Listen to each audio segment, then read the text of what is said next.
Y cuando gustes, Ares, tienes el uso de la voz, por favor. Gracias, igualmente para todos. Muy buenos días, ¿cómo están? Bienvenidos, bienvenidas, bienvenides a este módulo de este diplomado. Hoy vamos a hablar acerca de las nuevas tecnologías como fuentes de derecho y generadoras de prácticas sociales. Qué gusto saludarles, veo muchas caras conocidas. Espero que estén muy bien, que este año 2023 sea un año de muchas bendiciones y éxitos profesionales, académicos, que sus proyectos prosperen. Me da muchísimo gusto estar aquí con ustedes. Algunos ya los conozco, por ahí vi a Ale, a mi querida amiga Ale. ¿Cómo estás, querida Ale? Muy buenos días. Quienes no, me presento brevemente. Mi nombre es Alejandra Tello y soy profesora investigadora de la Escuela Judicial Electoral. Y bueno, pues vamos a empezar. Permítanme compartir mi pantalla para mostrar la presentación. Denme un momento. Discúlpenme por la tardanza, es que ando corriendo porque a las 12 tengo que ir a un evento. Me retrasó un poco eso. Una disculpa enorme. Vamos a acelerar esto. Bueno, pues, ¿de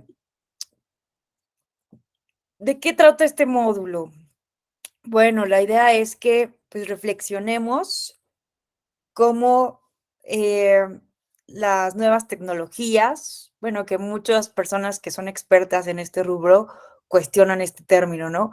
¿Por qué hablamos de nuevas tecnologías? O sea, ya tenemos casi pues, más de medio siglo, ¿no? Implementando Internet y otras tecnologías novedosas, las redes sociales, ¿no? Y todo esto, pues ya tienen varios años, entonces muchas personas cuestionan esto de las nuevas tecnologías, ¿no? Pero independientemente de si son nuevas o no son nuevas, lo relevante de este módulo es cuestionarnos el papel de la tecnología como fuentes de derecho, es decir, como creadoras, ¿no? De normas jurídicas, normas sociales, normas vinculantes, ¿no? Cómo la tecnología pues, tiene una influencia en las reglas del juego sociales y que están generando dinámicas sociales distintas, ¿no? Distintas a las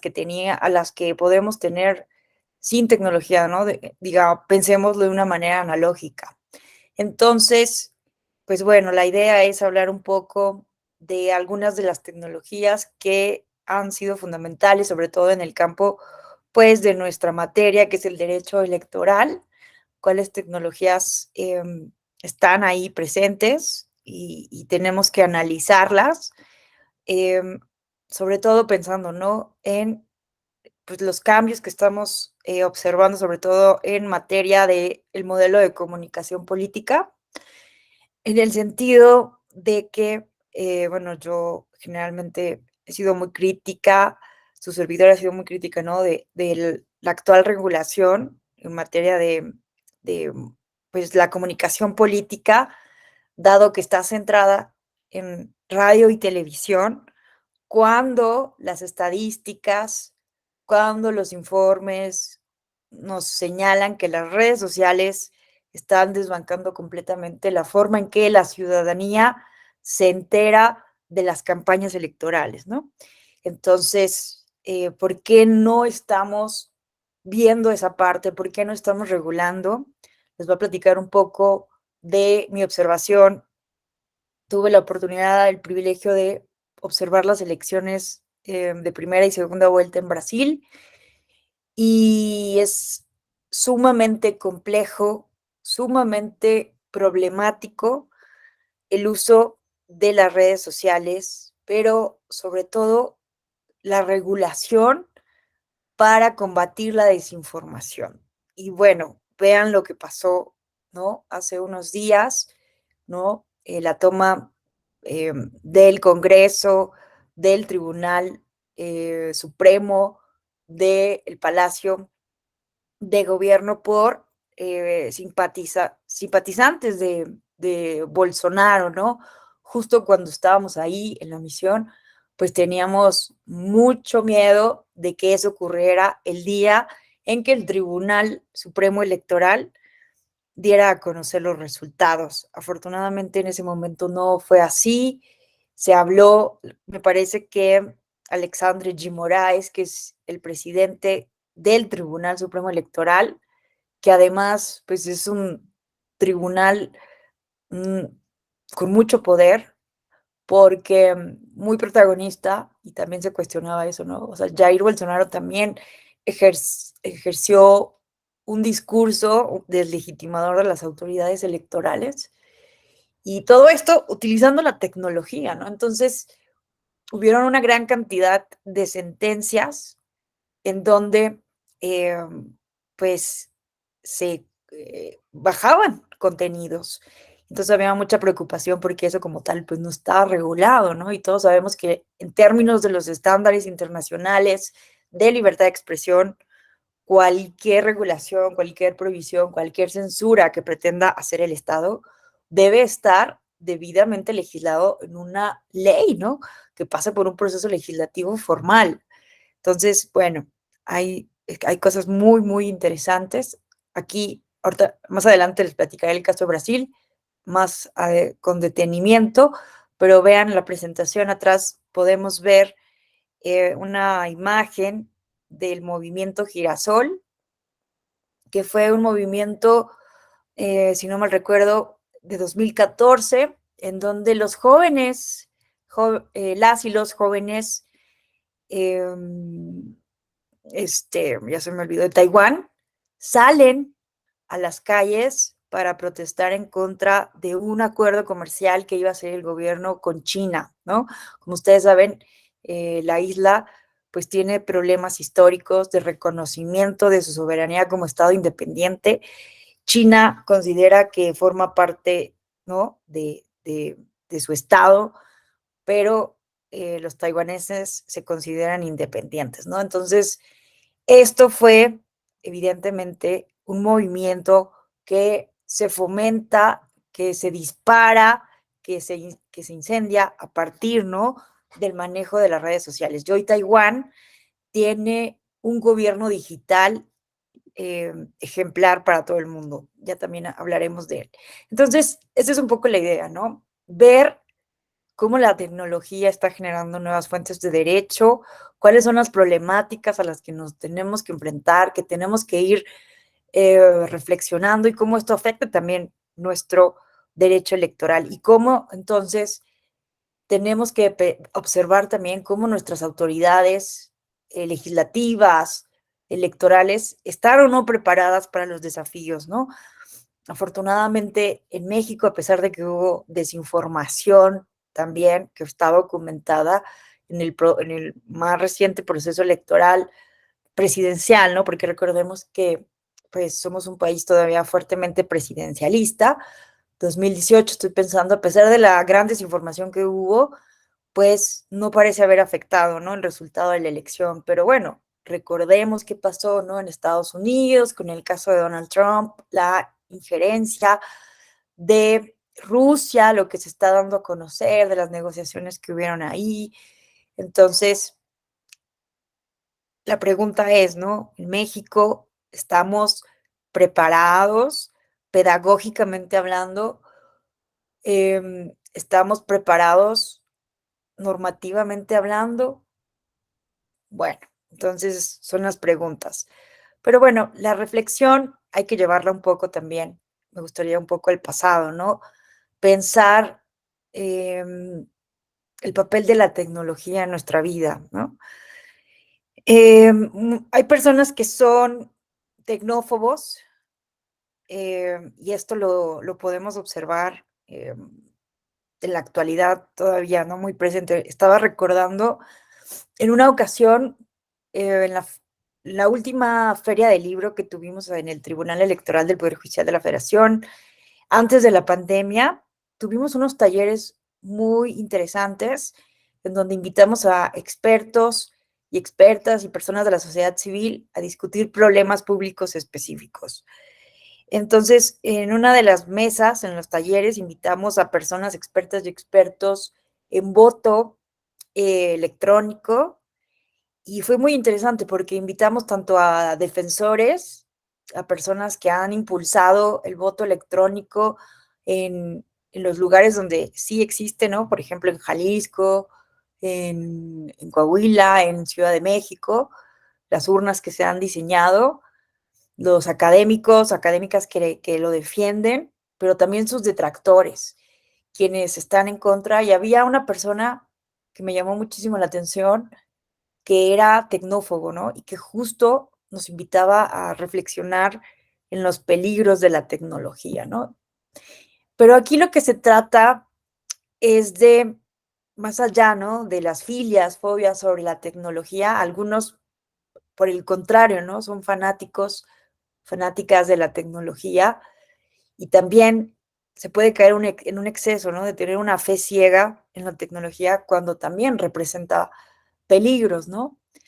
Entonces pensemos en la posibilidad que tenemos hoy en día, que no es para nada tan remota, en la posibilidad de destruir el planeta a partir de una guerra nuclear, ¿no?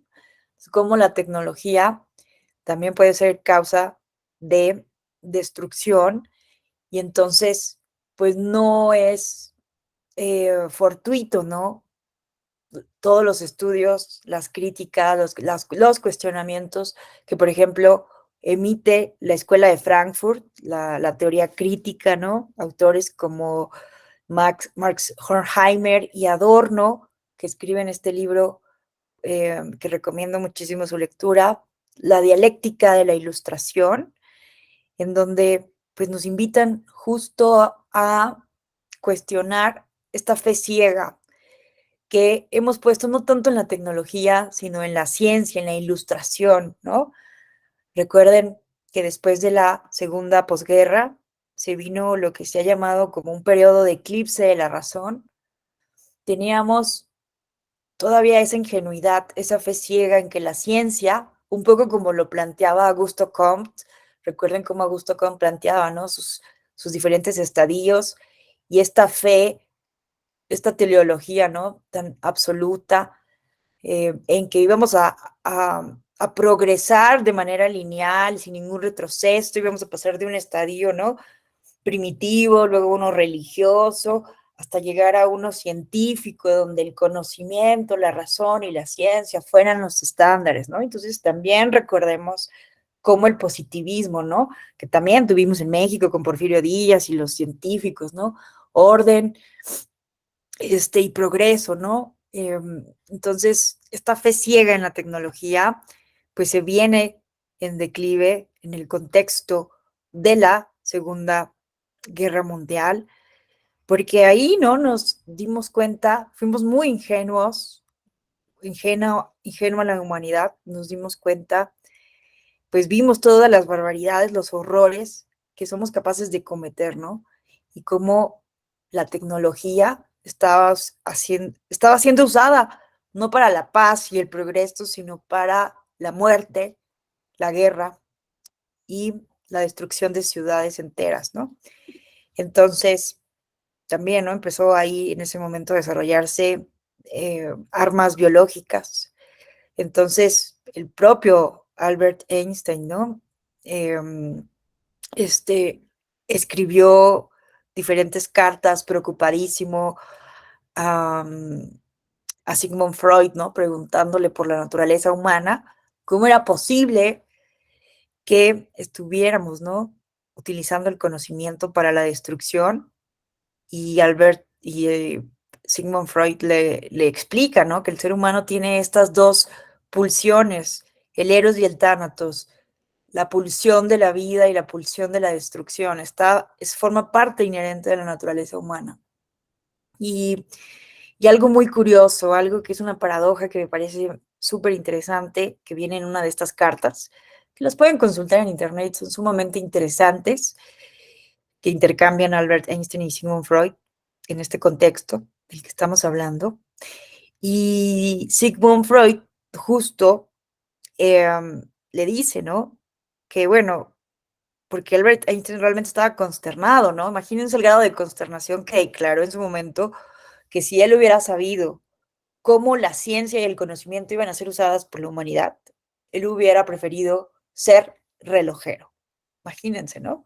Seguir como el oficio, creo que era el oficio, no me hagan mucho caso en esto, pero creo que era el oficio de su padre. Entonces él hubiera preferido ser relojero, porque, pues imagínense, ¿no? Qué responsabilidad ser uno del el genio más grande, ¿no? Científico en ese momento de la época y que su conocimiento estuviera siendo usado para la destrucción, ¿no?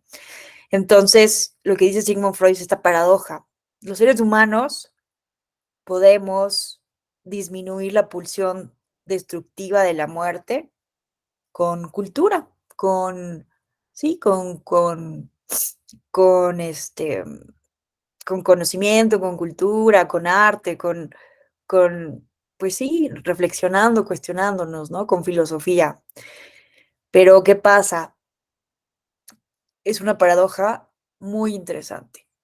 Mientras luchamos, entre paréntesis, entre comillas, nos civilizamos a partir de la cultura, del arte, ¿no? Del conocimiento, de la filosofía, de las artes. Mientras nos cultivamos de esa manera y disminuimos o aprendemos a gestionar nuestras pulsiones más destructoras, pasa algo paradójico. También disminuimos al mismo tiempo la pulsión de la vida. Entonces, lo que nos dice Sigmund Freud es que no es casualidad entonces que aquellos países que son los que tienen menos índices de violencia, de guerra, de asesinatos, ¿no? Y este tipo de cuestiones, sean los países con las más bajas tasas de natalidad. Entonces, ¿no? Los países, por ejemplo, escandinavos, de Europa, etcétera, que son de los más felices y pacíficos del mundo, pues vean la tasa de natalidad, ¿no? Se están quedando sin niños, sin niñas, son países envejecidos, ¿no? La pirámide poblacional se está invirtiendo. Esto dice Sigmund Freud, ¿no? Pero vean qué interesante, ¿no? Sí, podemos disminuir nuestras pulsiones destructivas, pero también disminuimos la pulsión hacia la vida. Entonces, bueno, en esa reflexión, a lo que quiero llegar es que pues la tecnología en sí misma no podemos considerarla como positiva o negativa, me parece, es una opinión, es una invitación a la reflexión. No podemos considerar las tecnologías de manera negativa, positiva en sí mismas, porque pues funciona como cualquier otra herramienta, ¿no? Un martillo podemos utilizarlo tanto para poner un clavo y colgar una hermosa obra de arte, como para descalabrar a alguien, ¿no? Puede ser un arma. Entonces, hay que tener, ¿no? Esto en cuenta, porque muchas veces, ¿no? Si pensamos que la tecnología nos va a resolver todos los problemas, y justo eso nos alerta, ¿no? Quienes cuestionan el voto electrónico, sobre todo el voto por Internet, que nos puede traer muchos más problemas en algún momento, ¿no? Yo soy muy defensora ya después de observar las elecciones en Brasil, soy la más defensora de la urna electrónica, del voto electrónico. Yo se los digo, ¿no? Que de verdad hubiera habido una crisis constitucional al momento de que o sea, hubiera habido una crisis constitucional si las autoridades electorales, Alexandre de Moraes, el presidente del Tribunal Superior Electoral, no hubiera salido el día de las elecciones, ese mismo día, a decir los resultados oficiales. Y si los representantes de los estados internacionales en todo el mundo tampoco hubieran salido, ¿no? A felicitar a Lula. O sea, esto que está sucediendo, obviamente, pues está siendo planeado, orquestado, financiado, ¿no? Con posterioridad. Pero hubiera habido una crisis constitucional realmente en ese momento si no se hubieran dado los resultados, si los resultados hubieran sido inciertos, o sea, si no hubiera habido esa certeza de que la autoridad electoral procesó los datos, porque imagínense, o sea, pongan esto en dimensión. Brasil es un país de con un padrón electoral de 150 millones de electores y electoras. 150 millones. Entonces, imagínense procesar esa cantidad de votos en unas cuantas horas. La verdad es que estábamos en la sala donde se estaban computando los datos, con algunos invitados internacionales viendo las pantallas, y todos estábamos impresionados de la manera en que se procesaban, ¿no? Como en 10 minutos se procesaron 1 millón de votos, ¿no? No, estábamos realmente impresionados. Entonces, y la urna electrónica en Brasil es una cosa básica. O sea, hasta Bolsonaro justo empezó a cuestionarlas, a meter esta manipulación informativa, a cuestionar la credibilidad. Los brasileños nunca habían cuestionado la confianza de la urna electrónica hasta que empezó a meter duda Jair Bolsonaro de ella. Y entonces, pero es una cosa básica, ¿no? Y lo que cuestionaba Jair Bolsonaro, que parecía una máquina de los 80s, y sí, tú la ves y no tiene, ahorita se las enseño, no tiene, pues, no se ve una máquina así impresionante, ¿no? Como una tablet súper tecnológica, una supercomputadora, ni nada de eso. Es algo básico y es algo que comentábamos, ¿no? Entre varios observadores, observadoras, que no necesitamos otra cosa más que pueda procesar el voto de la ciudadanía de forma inmediata, ¿no? El día de la elección. Entonces, es una cosa básica que además, a partir de este proceso electoral, siempre se tiene un discurso muy nacionalista, muy padre, en torno a que es un producto brasileño hecho por Brasil para los brasileños, ¿no? O sea, siempre el diseño ha sido brasileño, pero en otros procesos electorales se encargaba a empresas extranjeras, ¿no? Su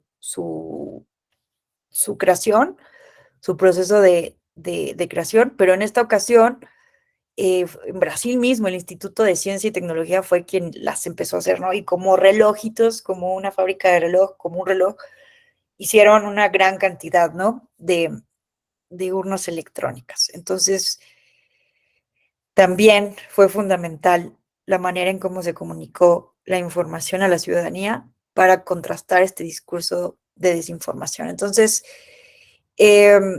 o sea, tenemos que analizarlo todo, ¿no? El voto electrónico sí nos conviene o no, también hay que considerar el contexto mexicano, ¿no?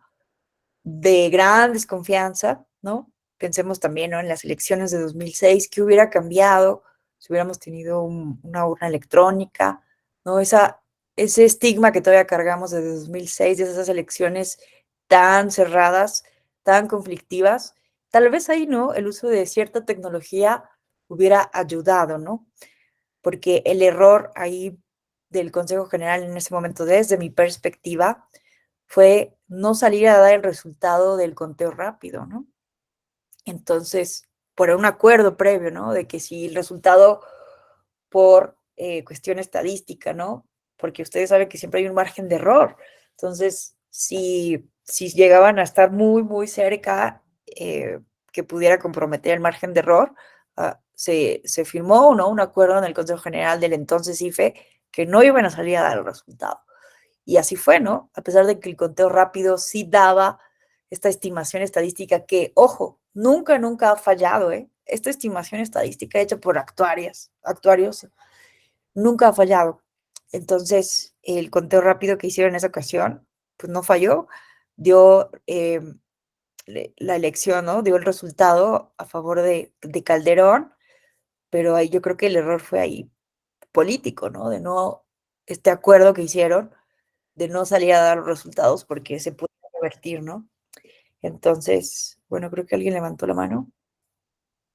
¿Qué onda, Juan de Ignacio? ¿Cómo estás? Muy buenos días. No sabía que andabas también por acá. Te escuchamos. Muy buenos días. No, ya sabes que yo ando en todos los diplomados que haya nuevos, ahí me vas a ver. Ya nada más falta uno, pero no lo han sacado ahorita. Muy bien. Muy buenos días. Es que me llamó mucho la atención ahorita. Yo también considero que fue un error político y además un error que lastimó la credibilidad del entonces presidente del instituto. Porque si concatenamos lo que pasó ese día, que no dieron los resultados, con lo que pasó el día del escrutinio y cómputo, entonces se alimenta la credibilidad de la posibilidad de un fraude real. Porque recordemos que empezó López Obrador arriba. Y entonces fue perdiendo como esa ventaja hasta que se cruzaron y dio la vuelta a Calderón. Entonces, eso fue lo que a la gente que no conoce cómo opera el sistema, pues le parece raro, ¿no? Porque uno esperaría que haya como una tendencia natural en los datos. Sin embargo, lo que había sucedido es que se habían contado primero los paquetes donde López Obrador ganó y estaban, bueno, fue mucho más rápido ese conteo que los paquetes donde había ganado Calderón. Pues creo que ese fue, aunque después Luis Carlos Ugalde lo explica en su libro, pues me parece que ya lo explica con una credibilidad lastimada. Sí, coincido completamente contigo, ¿no? Creo que, pues no sabíamos, ¿no? Cuando uno está dentro de las instituciones, pues te das cuenta, ¿no? De la confianza que hay en todo el proceso, porque estás, o sea, uno como parte de la autoridad electoral, ¿no? Tiene, pues, nada que esconder, nada que temer, ¿no? Porque sabes la calidad de profesionistas que están ahí, todos los procesos, ¿no? Que son sumamente cuidados, vigilados por partidos políticos. Y entonces, pues no se previó esto, ¿no? Y como dices, ¿no? Que al principio yo recuerdo también muy bien que estaba en mi casa, acostada viendo la televisión, ¿no? Siguiéndolo durante la noche, los resultados, y sí, empezó, como dices, ¿no? Ganando, ¿no? Arriba, ¿no? Andrés Manuel. Y ya cuando despertamos en la mañana, pues ya iba arriba, ¿no? Calderón. Entonces, evidentemente esto tiene una explicación también estadística de los lugares en donde empiezan a llegar más rápido los resultados, etcétera, ¿no? Lo mismo pasó en Brasil, así al principio, por ejemplo, en esta segunda vuelta, llegaban los resultados, ¿no? Del cómputo, ¿cómo le llaman? La apurazado, me gustaba ese término, el apurazado de las elecciones, llegaban de los estados más proclives a Bolsonaro, ¿no? Porque la capital del país, ¿no? Brasilia, pues era muy bolsonarista, entonces, y los alrededores, y empezó arriba Bolsonaro, pero ya después que llegaron las partes más rurales, ¿no? O del noroeste, no recuerdo exactamente dónde era, donde apoyaban a Lula, pues se empezó a cambiar la dinámica. Y más o menos cuando estaban el 70% de los votos procesados, tanto en la primera vuelta como en la segunda vuelta, se modificó. Entonces fue muy curioso porque en la primera y en la segunda, como en el 70% del procesamiento del porcentaje de votos, se cambia, ¿no? La tendencia. Entonces, pues sí, es que eso pasa, ¿no? Pero ¿cómo explicas eso a toda la ciudadanía, ¿no? Que además, pues tenemos esta cultura de la desconfianza, ¿no? Y no es fortuita, no es que nos hayamos vuelto desconfiados de un día para otro, ¿no? Hay una razón de ser, ¿no? En México, pues más de 70 años de un gobierno, no de un partido hegemónico, pues que se encargó, ¿no? De no permitir elecciones limpias, elecciones auténticas, de estas trampas que tenía nuestro sistema, la caída del sistema. Entonces, pues no es entonces casualidad. Juan Ignacio, te escuchamos. Sí, pero sobre todo yo creo que el origen de la desconfianza radica en que este país durante el siglo XX se construyó sobre la base de las cuatas y los cuates, ¿no? Propiamente. Pero además también eso tiene una lógica, porque también recordemos que veníamos de un proceso, de un siglo XIX muy violento, donde el poder se conseguía por las armas. Claro. No había una legitimidad electoral. Entonces, para evitar eso en el siglo XX, pues, ¿qué hago? Pues me hago de mis cuates, ¿no? Tú me puedes confrontar a mí, pues en lugar de que seas mi enemigo, pues sea mi amigo. Y esa como que permeó en la cultura, y hoy, aunque hay procesos de selección, es muy complicado creer que realmente funcionen con absoluta libertad, ¿no? Como que siempre hay ese componente y ese sesgo de esperar, híjole, y si llega un cuate, o sea, ese tipo de cosas. Ahora, esto lo trasladamos a las tecnologías. ¿Cómo nos costó a nosotros aprender a manejar el dinero digital? ¿No? Esa desconfianza de que me vayan a vaciar mi tarjeta, me la vayan a clonar. Entonces, ahora estamos pasando esa parte a la parte electoral. ¿Cómo voy a votar? ¿Se va a identificar mi voto? ¿No se va a identificar? cuando quiera votar ya habrá votado otra persona por mí. O sea, ese tipo de situaciones son miedos que son muy válidos, ¿no? Y que nadie nos ha explicado cómo realmente va a estar blindado esa parte. Exacto, ¿no? Y entonces coincido completamente contigo, ¿no? El hecho de, bueno, oigan, de una vez, ¿no? También quien quiera hacer alguna participación, pregunta, aportación, cuestionamiento, así como Juan Ignacio, siéntanse con confianza y libertad, ¿no? De levantar la mano para participar. ¿Qué tal, Mauricio? Te escuchamos, muy buenos días. Hola, ¿qué tal? Es un gusto estar en su clase. El tema de la certeza electoral que menciona, también me parece que en la actualidad, en nuestro sistema de gobierno, pues está muy cuestionado porque se desprestigia bastante a las instituciones. Entonces, ¿cómo afrontar esa desacreditación que la misma autoridad está impactando en diversas áreas? Entonces, pues de alguna manera, como que también se genera ingobernabilidad. Entonces, aunado a que si la tecnología va aumentando, pues también la seguridad informática tendría que ir fortaleciéndose. Sin embargo, pues se ha notado que hay filtraciones, que hay modos en los que se vulneran los sistemas de seguridad informáticos. Entonces, como que blindar ese sistema de la urna electrónica, pues también como que me parece que al menos en México, en esta temporalidad democrática, política, estaría como que también en cuestionamiento. Entonces, eso creo que impacta bastante. Y luego una pregunta, por ejemplo, durante la hegemonía, durante todos estos años que estuvieron, también fue el periodo en el que las reformas electorales se fueron desarrollando, se fueron implantando poco a poco. ¿Realmente quiénes fueron los que impulsaron las reformas? ¿La oposición o el partido o el partido hegemónico? Muchas gracias. Muchas gracias. Primero quiero como resaltar la reflexión de lo primero que comentaste, porque es cierto, ¿no? Es una cuestión, hay que tener muchísimo cuidado.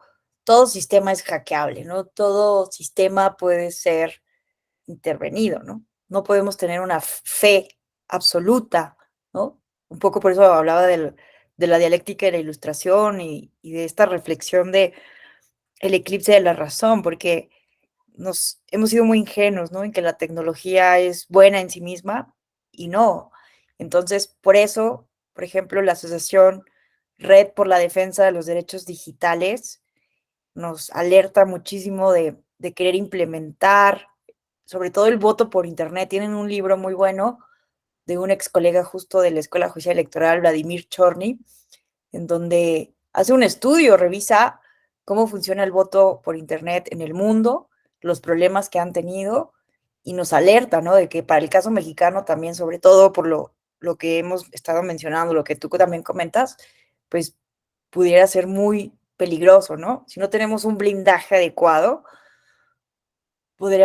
y aún con blindaje, ¿no? Nunca se tiene la certeza de que un sistema en Internet puede ser intervenido, ¿no? La ventaja de la urna electrónica es que, por ejemplo, ¿no? La urna de Brasil, pues no está conectada a Internet, ¿no?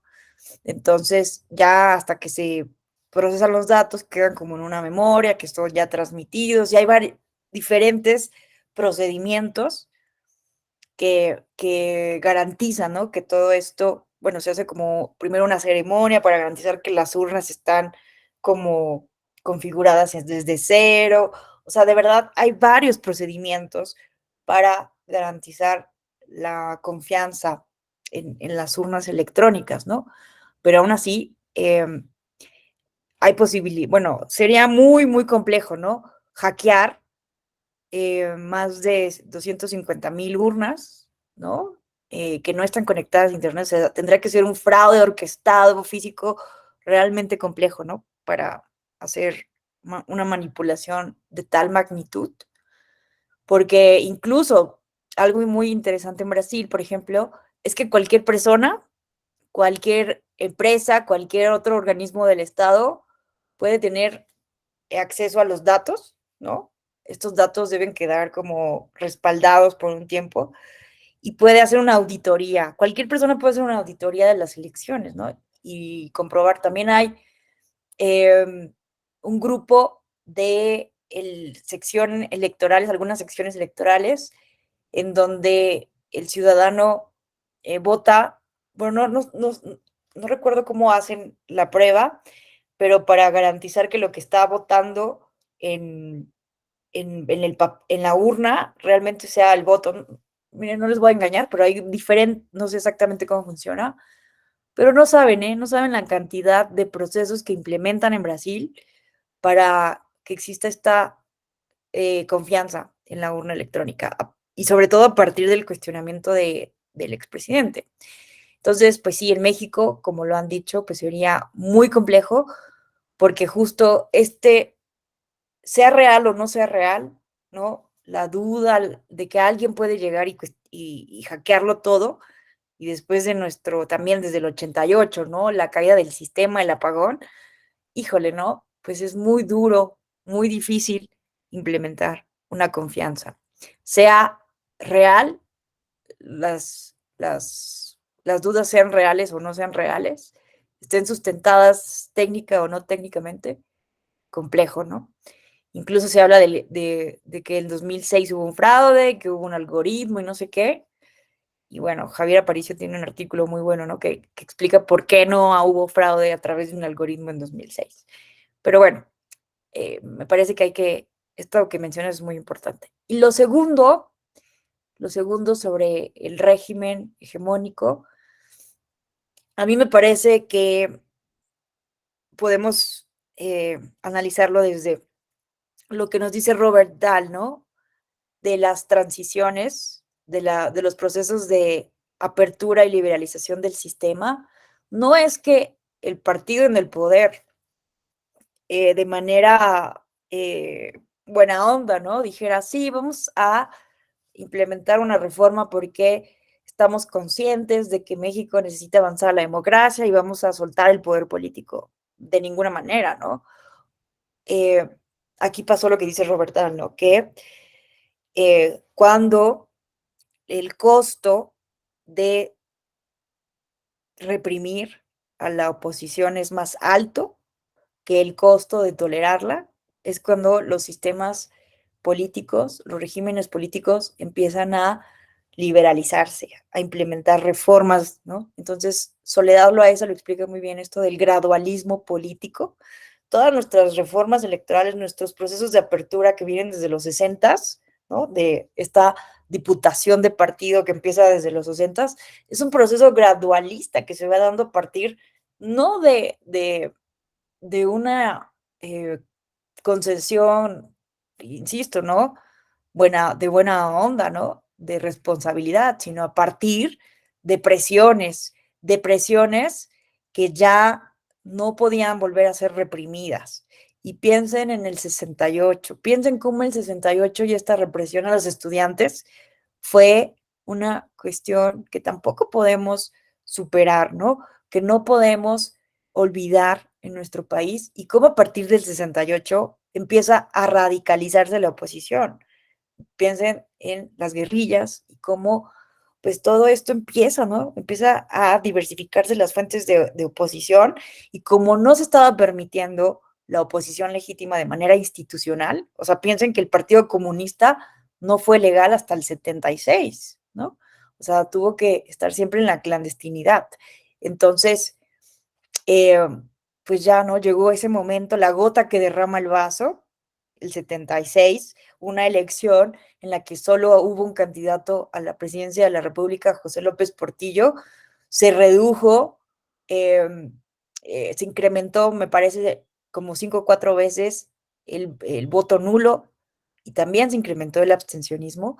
Entonces, ya no había, ¿no? O sea, se estaba perdiendo completamente la credibilidad del régimen político. Entonces fue una crisis muy similar a la del 88, la del 76, y ahí sí, ¿no? Obviamente hay mentes maestras, mentes visionarias como la de Jesús Reyes Heroles, por poner un ejemplo, que ya dicen, a ver, sí, ya tenemos que hacer una reforma y hay que hacer esto, esto y lo otro, ¿no? Y bueno, empieza ahí a hacerse un diálogo con la oposición, pero también la oposición es importante aquí, ¿no? El PAN, evidentemente, tengamos fuertes críticas al partido, seamos partidarios o no de este partido político, independientemente de nuestras preferencias políticas, pues imagínense que el PAN empieza a ganar elecciones municipales, no se les reconoce, entonces empiezan también a manifestarse, empiezan a exigir que existan pues canales institucionales para cuestionar la legalidad y constitucionalidad de las elecciones, ¿no? Entonces, también la oposición, entonces la sociedad civil, la oposición, en fin, ¿no? Son, yo creo que varios factores, no podemos decir que fue una persona o fue algo único, ¿no? Lo que promovió este cambio. Pero bueno,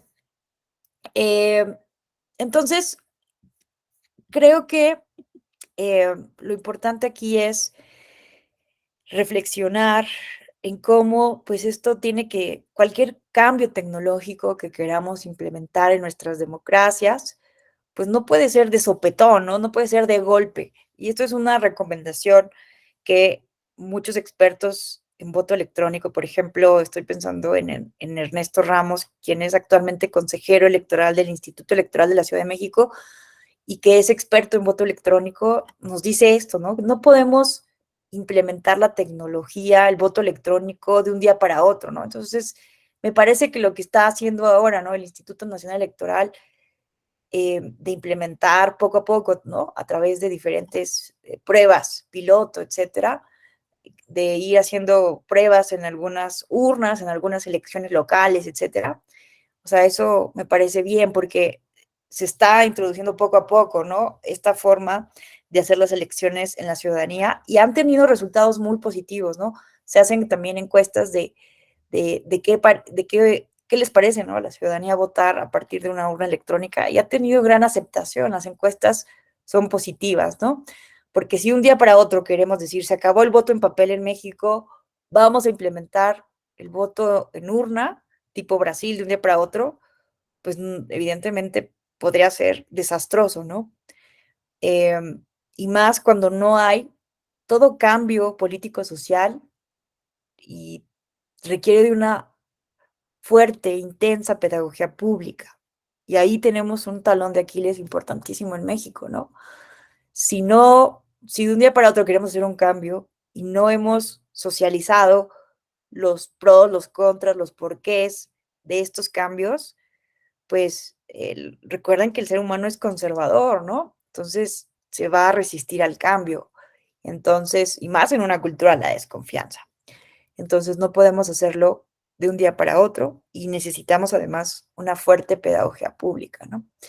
Entonces, bueno, el punto aquí es, necesitamos ser sumamente cuidadosos, ¿no?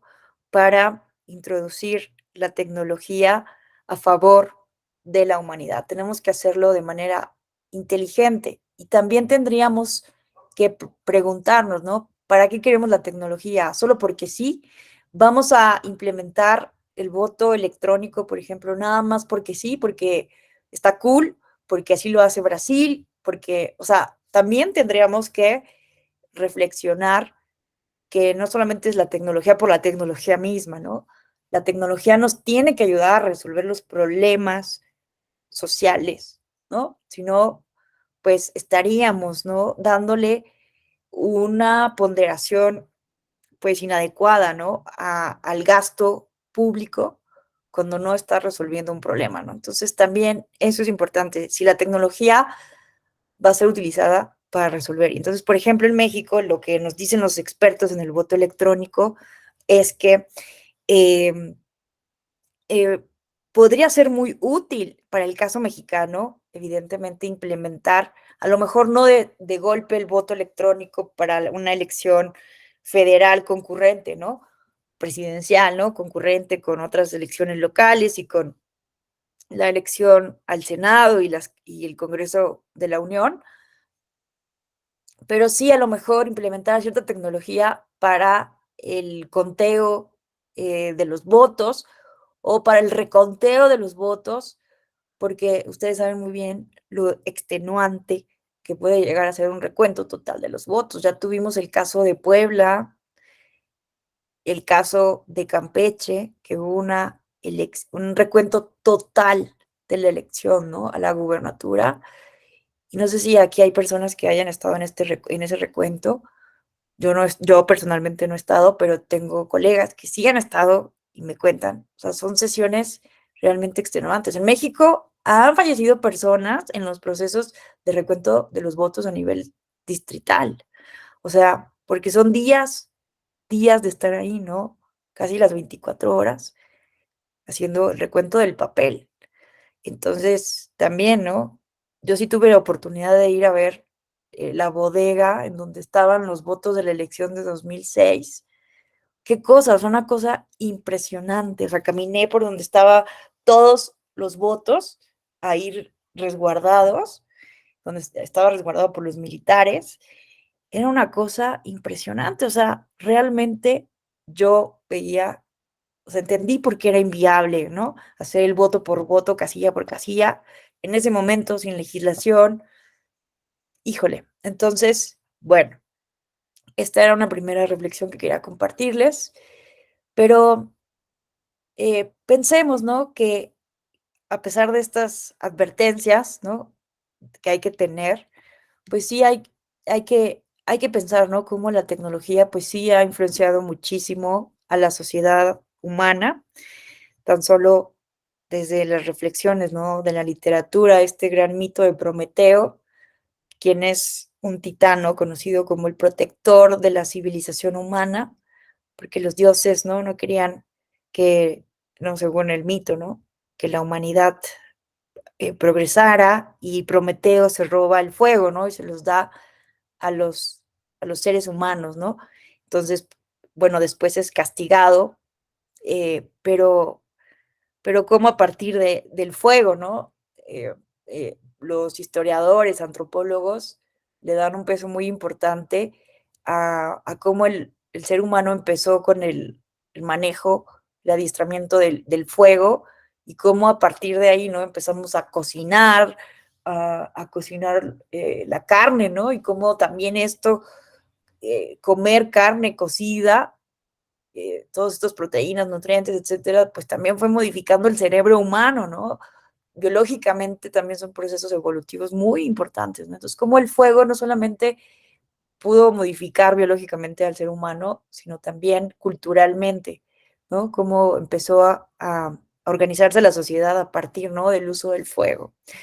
Entonces, esto pues es importantísimo, ¿no? La tecnología, el uso del fuego, de la tecnología, es importante siempre, ha estado acompañada en la dinámica social desde el principio de la humanidad.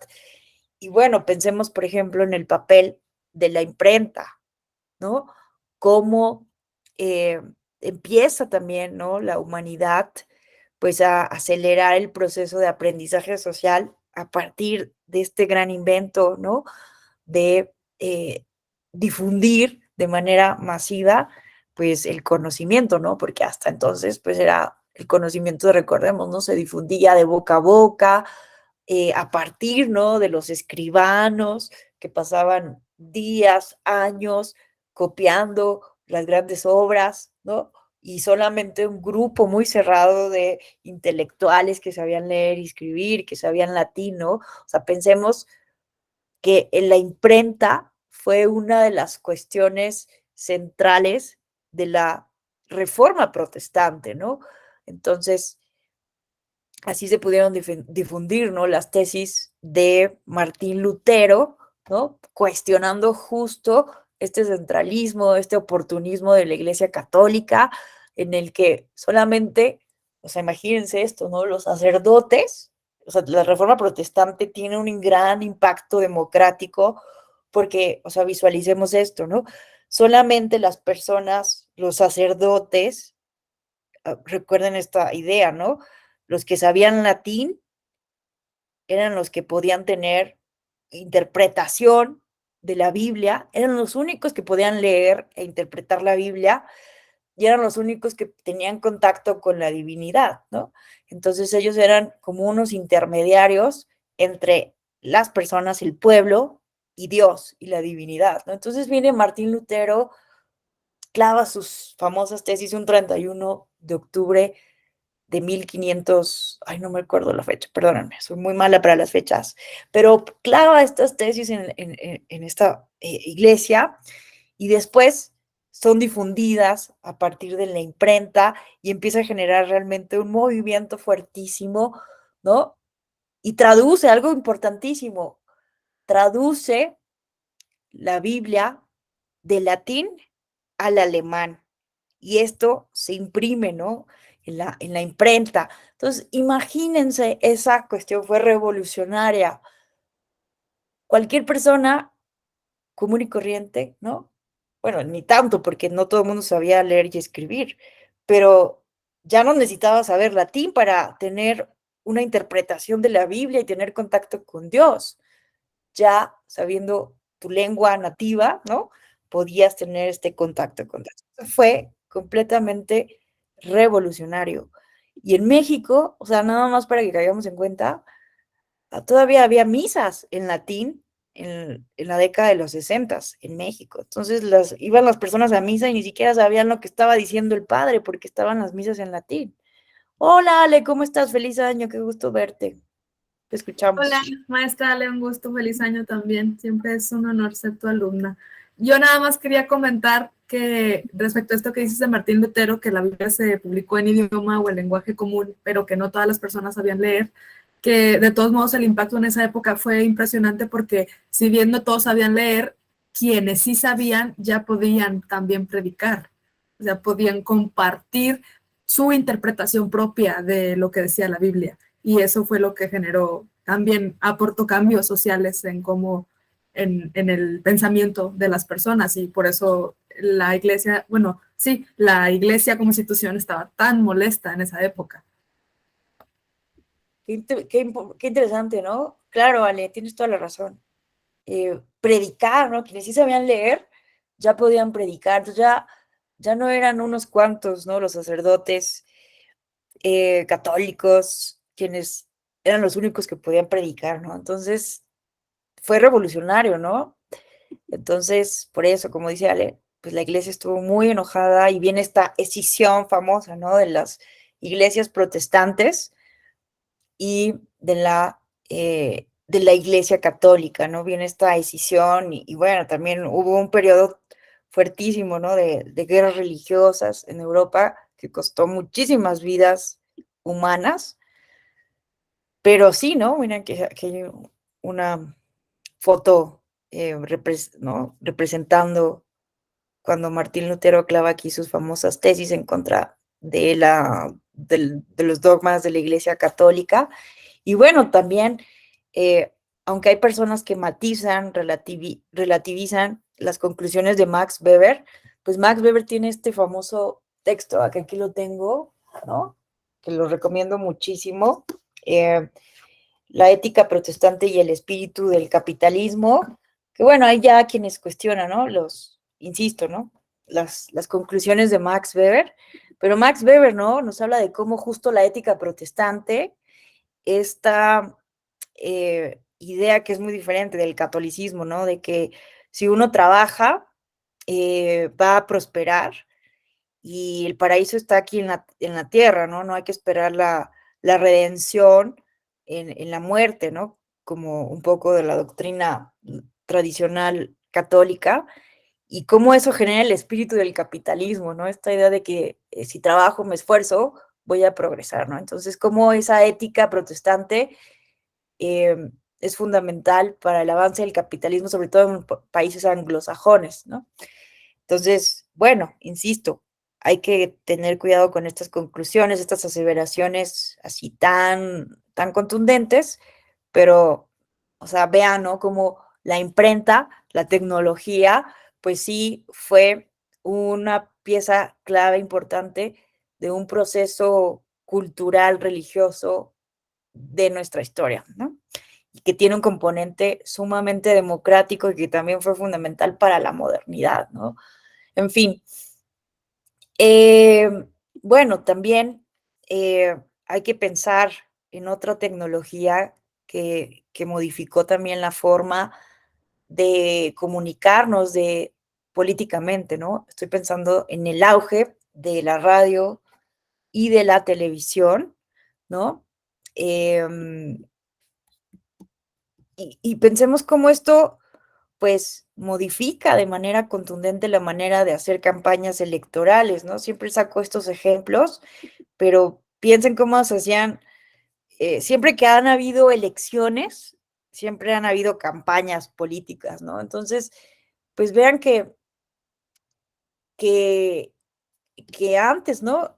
O sea, la política cara a cara, pues viene desde esas elecciones que hacían en Roma, que si bien no eran las elecciones como las conocemos ahora, algunos cargos, algunas magistraturas sí eran designadas por el voto de quienes tenían la ciudadanía romana, que si bien era todavía una ciudadanía todavía elitista, las mujeres, ¿no? Ni los esclavos evidentemente podían votar, pero bueno, ya era más extendida, ¿no? No era una ciudadanía sanguínea, aunque fueras extranjero en un momento dado, sí te podías convertir en un ciudadano romano, ¿verdad?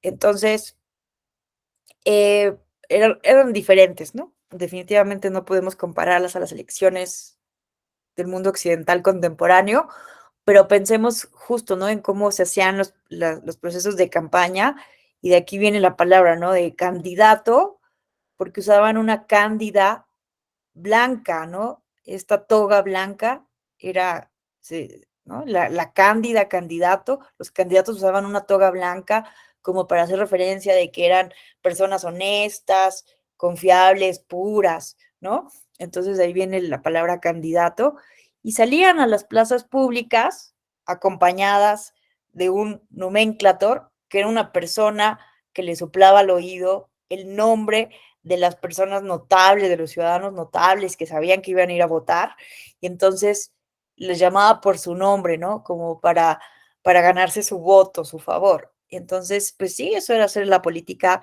cara a cara, ¿no? Y desde esa época, pues se pintaban en las paredes, ¿no? Se podía pintar en las paredes las bardas, ¿no? Ahora vemos las pintas de bardas, los espectaculares que, ¿no? Por ejemplo, Claudia Sheinbaum está poniendo por todo el país, que ha sido muy criticada y violando la normativa electoral, por cierto, pero vean, ¿no? Que esta práctica es histórica de poner en las bardas, en las casas, vota por mí, ¿no? Entonces, me parece muy curioso cómo en las noches llegaba el de Albator y el Scriptor y el Laternarius, que eran las personas, ¿no? Que alumbraban y que iban y pintaban las campañas en las casas. O sea, eran personas que se dedicaban a eso y sin pedir permiso, ¿no? Entonces, esto lo hacían en las noches. Y si la mañana tú te despertabas y veías tu casa pintada con una campaña electoral, si apoyabas la candidatura lo dejabas. Y si no, tenías que contratar a una persona para que volviera a pintar tu casa, ¿no? Porque ya te habían ahí puesto una campaña electoral. Y desde ahí había también los delitos electorales, las compras de voto y todos estos fenómenos, ¿no? Porque si ustedes revisan el derecho romano, pues empiezan a, a castigar la corrupción electoral, ¿no? El delito de ambire, de ambición electoral, ¿no? De andar mendigando votos, le llamaban. Pero entonces, ¿qué pasa en la modernidad? Pues también no podemos ver cómo los partidos políticos, el uso de la tecnología va a modificar a la forma de hacer las campañas electorales. Esto también me parece muy, muy interesante. Luis López Guerra tiene un artículo que les recomiendo muchísimo, donde nos habla sobre esta supuesta crisis de los partidos políticos que hoy analizamos, y cómo más bien él habla de una transformación a partir de necesidades comunicativas. Entonces, imagínense que el partido político evidentemente empieza en una organización tradicional a partir de peones u hombres de confianza de notable, porque el partido político como tal, el protopartido, los primeros partidos políticos, pues provienen surgen en los parlamentos, ¿no? Los primeros pues se dan en Inglaterra los Whigs y los Tories, se dan en el contexto de la creación del gobierno parlamentario en Inglaterra, y pues al principio pensemos que no estaba reconocido el sufragio universal, entonces solo votaban algunas personas, las personas notables. Entonces la organización de estos primeros grupos divididos, con creencias e ideologías divididas en el Parlamento, pues no necesitaban una organización fuerte.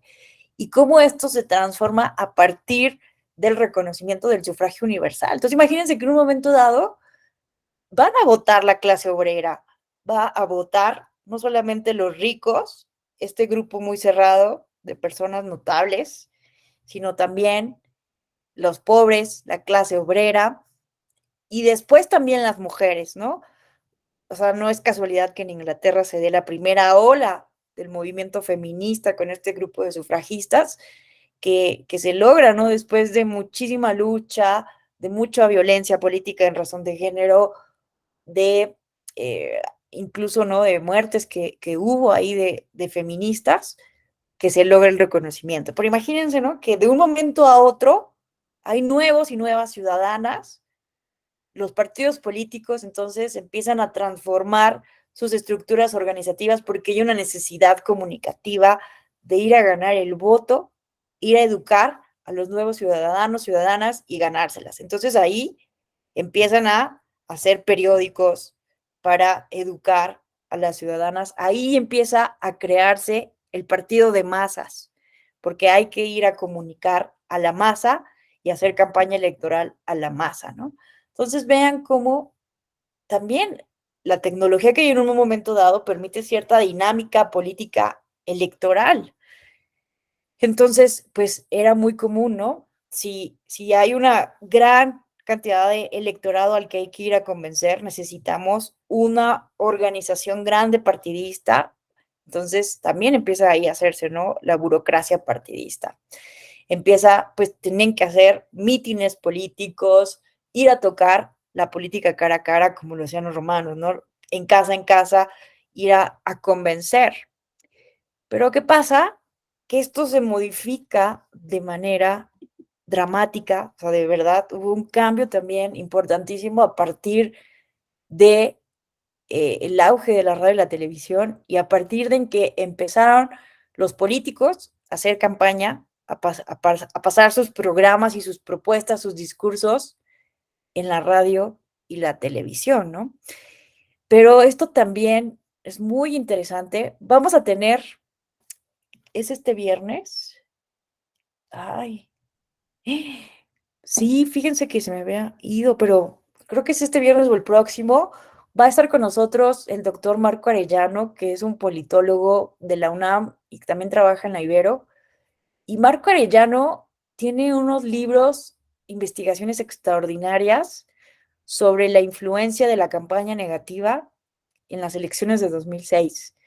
Nos va a contar, nos va a invitar a destruir los mitos que tenemos sobre las elecciones de 2006, porque a partir de ahí hicimos esta reforma de 2007 tan importante en nuestro país.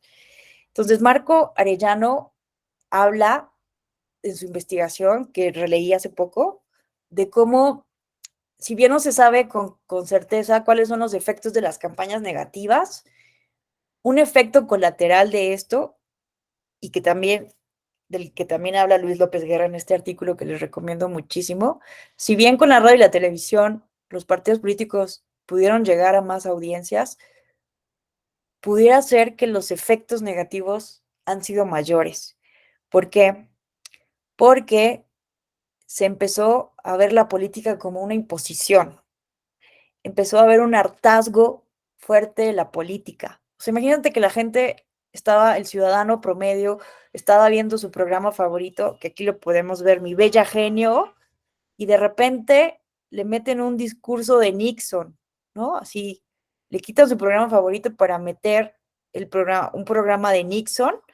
Entonces, vean, ¿no? Por ejemplo, aquí el nivel de audiencia que tenía un programa como Good Guys, que tenía 10 millones de audiencia, de rating, y de repente ponen el discurso de Nixon, se va a 5, ¿no? A 5 millones el nivel de audiencia. Entonces, las televisoras empiezan a tener llamadas de, oigan, de queja, ¿no? Oigan, quiten la política, ¿por qué la están poniendo en la televisión, no? Lo estaban viendo como una imposición, o sea, es diferente si yo como ciudadana decido ir a un mitin político a si yo estoy viendo la televisión y me ponen, ¿no? A nivel nacional un programa político. Entonces ya se empieza a ver como imposición, empieza a haber un hartazgo, también se empieza a encarecer, ¿no? Porque evidentemente el tiempo, los tiempos en radio y televisión, pues son costosos, ¿no? Y más en el famoso prime time, ¿no? En este momento en donde la gente llega del trabajo, se siente en familia a ver la televisión, que es más o menos, si no me equivoco, como de 7 de la noche a 9 de la noche como el prime time. Entonces, imagínense tener un espacio ahí para hablar de política, pues empieza a encarecerse enormemente eh, las campañas en la radio y la televisión.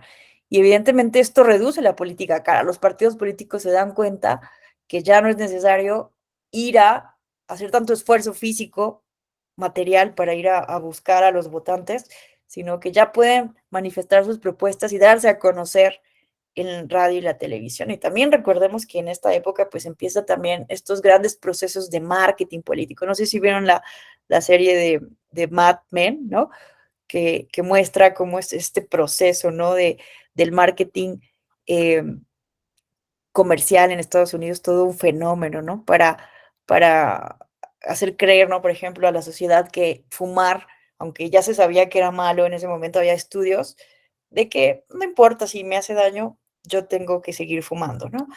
En fin, pero lo que nos dice Marco Arellano es que, pues sí, ¿no? Un efecto colateral es que las campañas electorales en radio y televisión, este proceso de despotización, tal vez no, y sobre todo en el caso de la elección de 2006, no perjudicó a Andrés Manuel López Obrador, sino que por el contrario, lo pudo haber favorecido porque mucha gente vio como injusto, ¿no? Que se utilizara de esa manera los medios de comunicación para dañar a un candidato. Además, nos dimos cuenta que nuestro modelo era muy inequitativo y en lugar de que la ciudadanía eh, se enojara, ¿no? Que sí realmente se convenciera de que era un peligro para México, pues mucha gente lo apoyó, ¿no? Los que estaban dudosos lo apoyaron. Entonces tuvo efectos contrarios a lo que se buscaba en un momento dado. Pero bueno, Marco Arellano nos contará. Pero además generó un proceso de hartazgo, porque empezamos a hacer este proceso de, pues sí, de que, o sea, si la política de por sí tiene mala fama, ahora vemos a cada rato en radio y televisión que siguen utilizando las campañas negativas para darse unos a otros, ¿no? Entonces genera un efecto negativo para la política. Pero bueno, lo importante que yo quería aquí, ¿no? Mencionarles es cómo la tecnología, ¿no? Pensemos desde la imprenta, la radio y la televisión, cómo el uso de la tecnología ha cambiado algo tan importante como son las campañas electorales, ¿no? Y vean, pues empiezan también las primeras regulaciones. La Corporación Británica de Radiodifusión BBC aplicó, ¿no? La regla de 14 días cuando empezaron estas campañas electorales en los medios tradicionales, que prohibía la cobertura de cualquier asunto que fuera a ser debatido en el Parlamento durante 2 semanas previas. O sea, cualquier ley que hubiera sido importante no podía ser hablada en los medios, ¿no? Y no fue sino hasta 1951 que se transmitieron las primeras imágenes de elecciones partidistas. Los bloqueos obligatorios en la cobertura de las elecciones durante los días previos a la votación todavía subsisten en países como Francia, constituyen una reliquia de aquellos tiempos cuando los medios parecían hacer extraordinarios esfuerzos para no influir en los resultados de la elección, ¿no? Entonces, nuestro modelo de comunicación política evidentemente está influenciado, ¿no? En estas reglas que vienen de Europa, de países como Francia, España, Italia, donde pues empezaron a regular para evitar malas influencias indebidas en los procesos electorales, que insisto, hay que escuchar, vamos a tener a Marco Arellano, estén atentos en redes sociales, esta tertulia donde nos va a desmentir algunos mitos que tenemos al respecto. Y bueno, también, ¿no? Empezaron los primeros debates. Este debate Nixon versus Kennedy, pues fue famoso y vino a cambiar la manera de hacer política y hacer campaña, ¿no? Evidentemente no lo vamos a ver todo, pero me parece fabuloso. Si tienen oportunidad.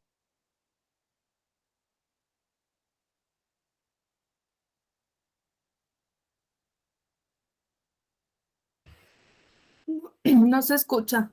No sé si soy yo o no escuchan los demás.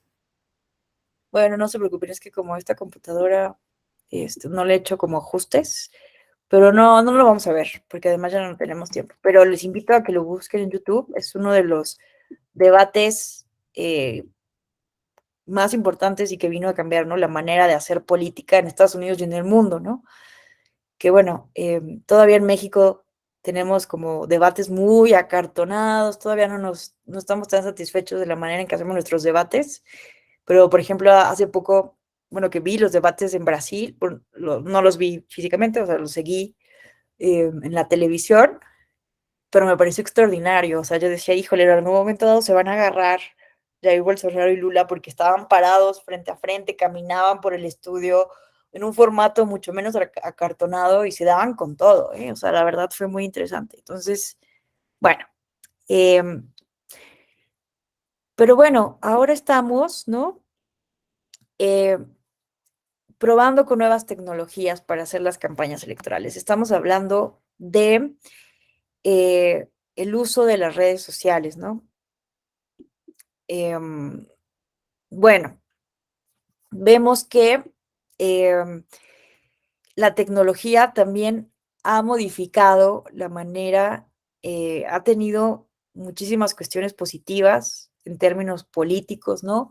Pensemos cuando se habla de ciudadanía digital, ¿no? Y el uso de Internet.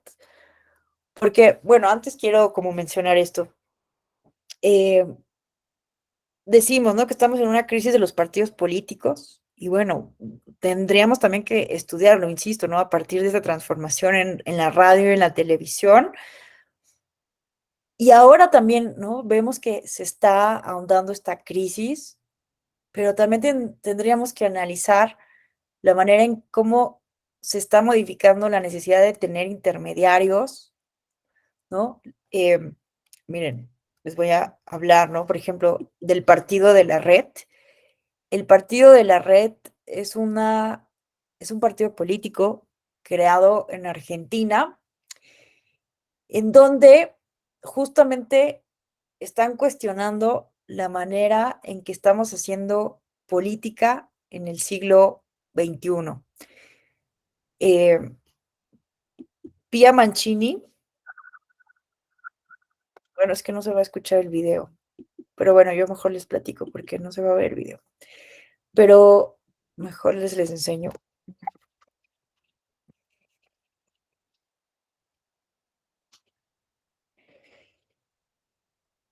Miren, Pia Mancini tiene un TED Talk que les invito a que lo escuchen, búsquenlo así en YouTube, Pia Mancini. Es una chica argentina que en este TED Talk nos hace preguntarnos, ¿no? ¿Por qué actualmente tenemos hoy procesos tecnológicos tan importantes, ¿no? Por ejemplo, hacemos ya transferencias interbancarias, podemos incluso comprar un coche desde nuestra casa. ¿No han visto influencers, personas que en TikTok o en redes sociales puedes comprar un coche así desde tu teléfono, te mandan el catálogo de los coches y te lo lleva la agencia a tu casa, ¿no? O sea, si podemos hacer todo ese tipo de transacciones por internet, podemos conectarnos, podemos tener esta clase hoy, ¿no? Por ejemplo, Ale es de Zacatecas, eh, eh, Juan Ignacio está en Tlaxcala. Entonces, esto no lo hacíamos antes de la pandemia, ¿no? Hoy podemos estar aquí conectados hablando del uso de la tecnología en el derecho, en las elecciones. Y bueno, esto antes no lo podemos hacer. Pero entonces, ¿por qué? ¿Por qué si hacemos, si utilizamos todas estas herramientas tecnológicas para mejorar nuestra vida en varios rubros, por qué en la política no lo hemos implementado? ¿Por qué seguimos permitiendo que un grupo, ella lo plantea así, ¿no? Porque obviamente hay una razón de ser de nuestra democracia representativa, ¿no? Pero ¿por qué seguimos dejando que todas las decisiones que involucran a la sociedad sean tomadas por los partidos políticos tradicionales, por un grupo muy cerrado de personas. ¿Por qué seguimos dejando que, o sea, los parlamentos donde tomamos las decisiones políticas lucen exactamente igual a como lucen o lucían en el siglo XVIII, en el siglo XIX? ¿Por qué no hemos implementado tecnología para mejorar la toma de decisiones públicas, para eficientarla? ¿Por qué sigue siendo un proceso decimonónico, ¿no? Es lo que nos pregunta Pia Mancini. Entonces, lo que promueve el partido La Red, que al principio no era un partido político, ya después lo hicieron un partido político, es justo eso, ¿no? Generar plataformas, generar, pues sí, plataformas que permitan a la ciudadanía involucrarse de manera diferente en la toma de decisiones públicas, ¿no? Entonces, les invito a que vean esta página porque me parece un proyecto sumamente interesante. Entonces, a partir de plataformas, o sea, lo que está promoviendo este tipo de organizaciones, bueno, este es el ejemplo de Argentina, pero hay en varias partes del mundo, organizaciones que están fomentando que a partir de plataformas la ciudadanía pueda opinar sobre el proceso legislativo, sobre las políticas públicas, ¿no? Entonces, no es entonces casualidad, ¿no? Que existan lo que, por ejemplo, ¿no? En procesos más de deliberación digital, vean ustedes, está el caso, por ejemplo, de Decide Madrid, que es uno de los proyectos más notables a nivel mundial, en donde el ciudadano, la ciudadana de Madrid puede directamente plantear propuestas de política pública y es como una clase de presupuesto participativo, pero más digitalizado, ¿no? En la Ciudad de México, me parece, también observé el proceso de presupuesto participativo de mayo de 2022, me pareció fenomenal. La verdad es que es una cosa muy, muy bella lo que se está haciendo con el presupuesto participativo, que poco a poco, año tras año, aumenta la participación ciudadana, pero todavía es muy, muy baja, tristemente. Pero me parece fenomenal que la ciudadanía se involucre de manera distinta de la democracia representativa, que directamente plantee con sus vecinos proyectos para solucionar problemas de política pública, ¿no? Y que esos proyectos se voten por sus propios conciudadanos, ¿no?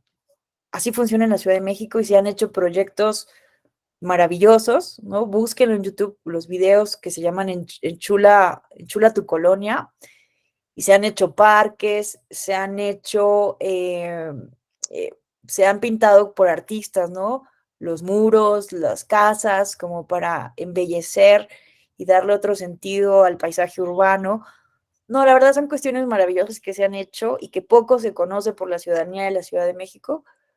Pero bueno, acá en Madrid es eso, pero digitalizado. Tú lo puedes hacer desde una plataforma y puedes votar y justo los proyectos más votados pues son los que se implementan, pero todo a partir de la digitalización, que evidentemente hay que tener siempre la conciencia de que existe, ¿no? Y sobre todo en México todavía una brecha digital importante.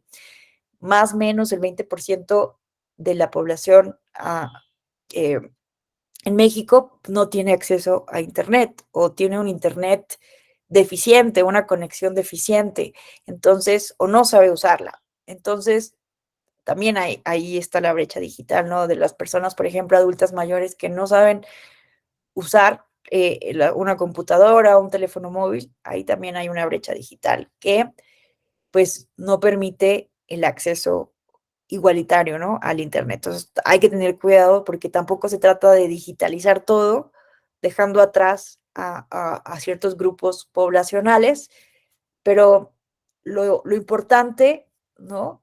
Y el laboratorio también de políticas digitales de la Universidad de Nueva York tiene también muchísimo trabajo ahí, que incluso están trabajando con el Tribunal Electoral.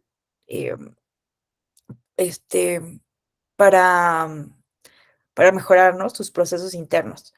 Pero vean, me parece a mí que hacia allá tendríamos que ir, ¿no? El uso de la tecnología de manera inteligente para que aquellos ciudadanos, ciudadanas que sí están interesados, no se trata de que todo el mundo participe en política, ¿no? Porque los mismos Almond y Verba, quienes son los creadores, bueno, pues sí, los creadores del término de cultura política cívica, son los politólogos que en la década de los 60 en Estados Unidos transformaron, ¿no? Introdujeron esta escuela culturalista que demostraron, ¿no?, a través de su famoso estudio que analizaron, ¿no? Imagínense, analizaron las prácticas, las creencias, el conocimiento de los ciudadanos y ciudadanas de Alemania, de Italia, de Inglaterra, Estados Unidos y México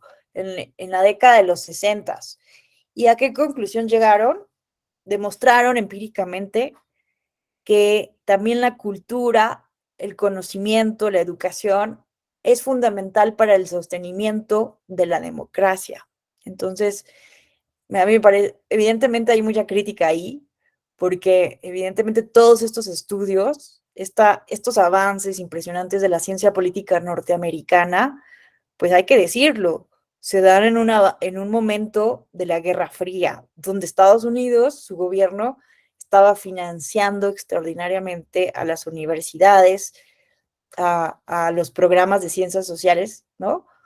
Porque se estaba utilizando, o sea, se quería demostrar que la democracia era superior al comunismo y al socialismo, ¿no? Entonces, se les daba un dinero exorbitante, ¿no?, a las grandes universidades norteamericanas para que sus científicos sociales demuestren empíricamente, teóricamente, que la democracia es mejor. Entonces, bueno, también hay críticas fuertes, ¿no?, de este contexto, y también se critica un poco de ser conservadora la teoría de la cultura cívica, pero a mí me parece una de las cuestiones más importantes dadas a conocer en el siglo XX, de que la educación cívica, la cultura también es fundamental, ¿no? Y no es entonces simplemente un deseo, un wish thinking, ¿no?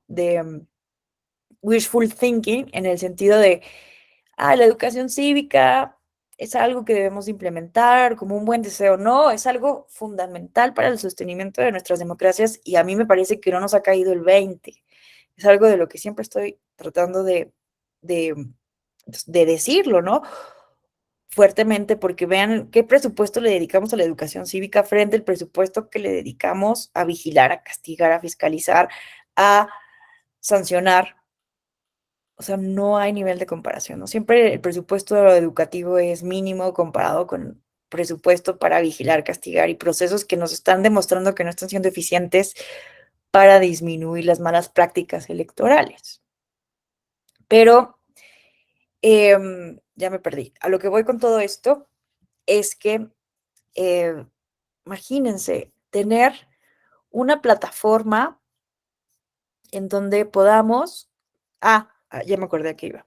¿Por qué estaba hablando de Almond y Verba? Porque ellos justo nos dicen que la cultura política cívica es una combinación de una cultura política parroquial, de una cultura política súbdita y de una cultura política participativa. Es decir, que en las democracias lo deseable no es que participen todas y todas las personas, porque evidentemente eso sería, haría inoperable la democracia, ¿no? No todas y todos podemos estar todo el tiempo informados de los asuntos públicos y participando, pero sí se necesita que un gran grupo de la población, la mayoría de la población, tenga una cultura política participativa, que esté informada, que tenga conocimiento de cómo funciona su sistema político, que esté informada de cómo funciona el gobierno local, pero también nacional o federal, a nivel subnacional y a nivel nacional, y que además tenga orientaciones positivas,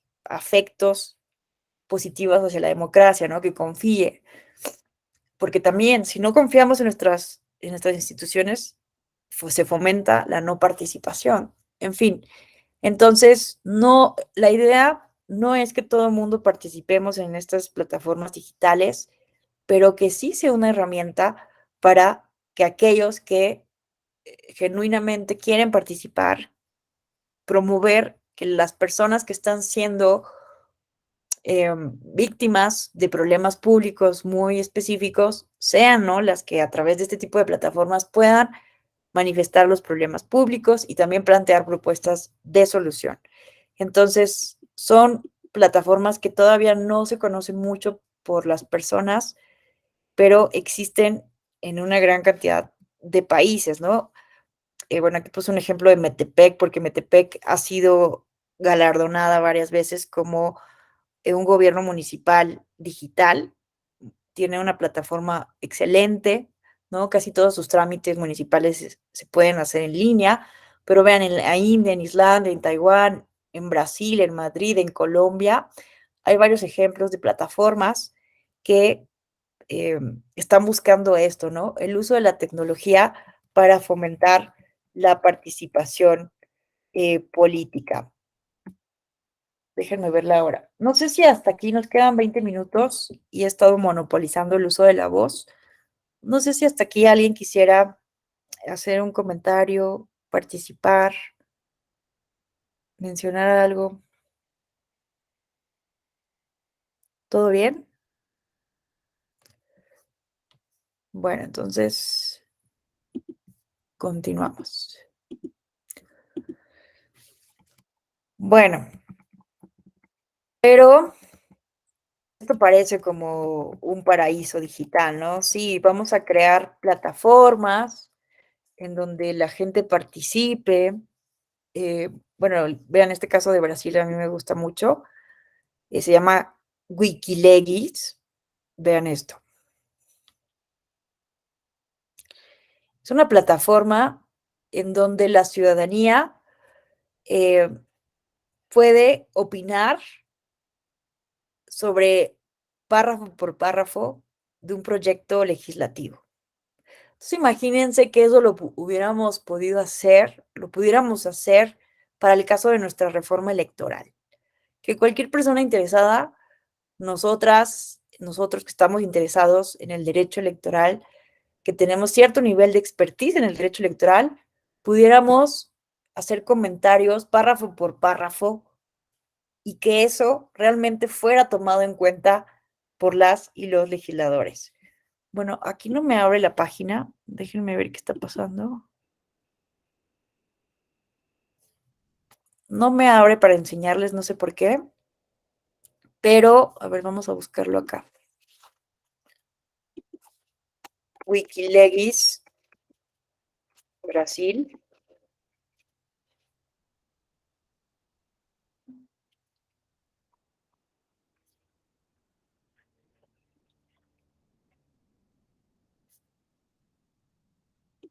Ahora aquí está la página de su Twitter.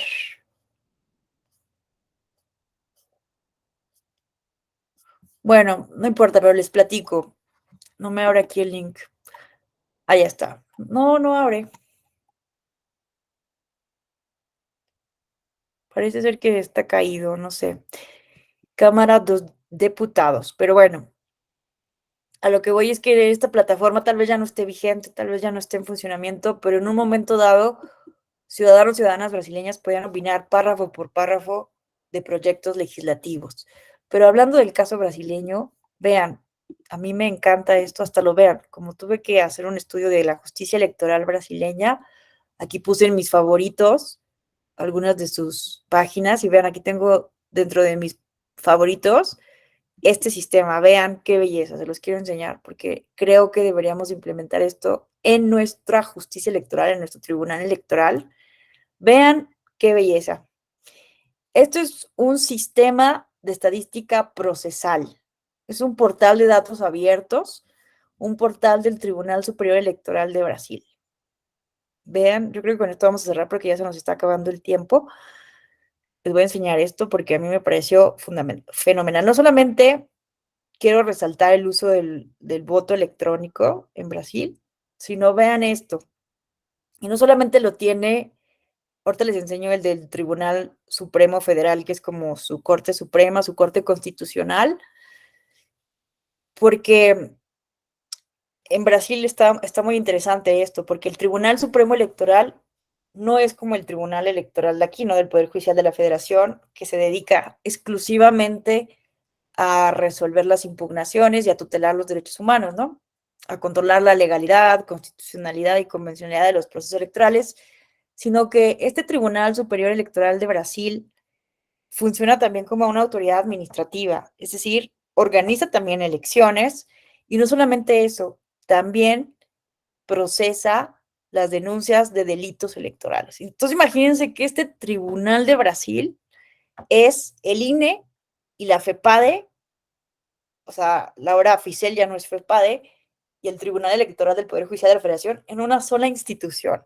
Es un monstruo. O sea, de verdad, a mí los cuento con mucho impresión porque realmente es impresionante.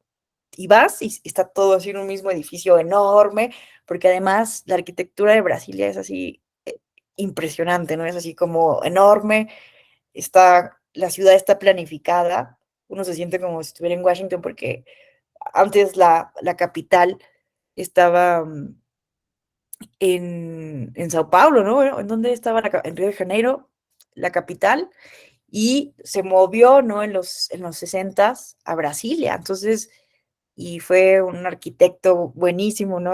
De Brasil,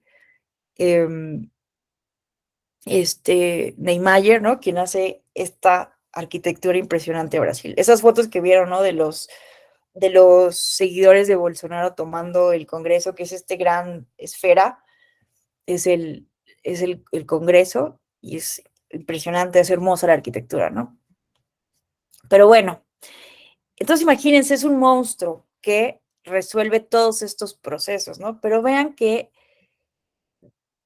es reciente, esto no tiene muchos años, o sea, vean, aquí solamente podemos ver desde el año 2022 todas aquellas denuncias, procesos que están siendo tramitados por la justicia electoral brasileña.